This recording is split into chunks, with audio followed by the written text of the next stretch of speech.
Hey guys, it's Sam here with WTI. I want to tell you about this awesome strainer thing here that goes in the bottom of your sink. I love this thing.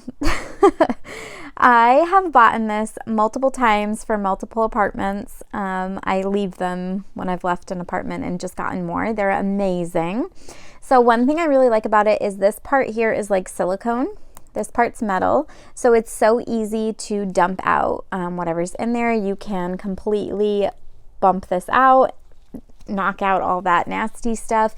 It's easy to clean, and it's cute looking for a dish strainer thing, a sink strainer.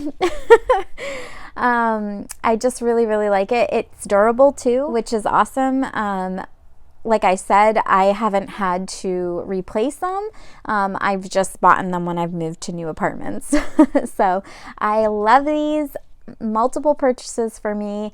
Definitely recommend them. They get the job done. What more could you ask for? And that is my point of view.